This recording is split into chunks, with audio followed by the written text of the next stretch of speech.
দিন ধরে ফোনটা অফ হয়ে পড়ে আছে। ওদিকে বাবা যে বিদেশে কাজ করছে তারও খবর নিতে পারছি না।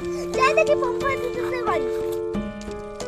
পম্পা দিদি, এই দেখো কোন আমার বাবা আন্দামান থেকে টাকা পাঠিয়েছে আর আমি বারবন বিস্কিট কিনে খাচ্ছি। তবে জানো পম্পা দিদি, আমার বাবা বিদেশ থেকে টাকা পাঠালে আমরা এইভাবে টাকা নষ্ট করি না, আমরা ডাল আর চাল কিনে খাই। কারণ একটাই, আমাদের মুখে ভাত তুলে দেওয়ার জন্য বাবা বিদেশে বছরের পর বছর কাটিয়েছে।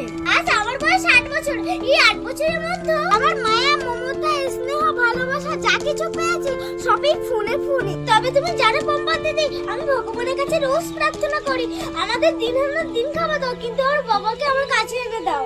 হ্যাঁ রে অঙ্কুর, তুই ঠিক বলেছিস। আসলে আমি তোর মতো করে কখনোই ভেবে দেখিনি আমার বাবাও বছরের পর বছর বিদেশে কাজ করে টাকা পাঠায়, আর আমরা অত শত ভাবি না।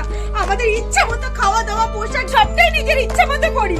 আজ তোর কাছ থেকে শিখলাম রে, তুই আমার চোখটা খুলে দিলি।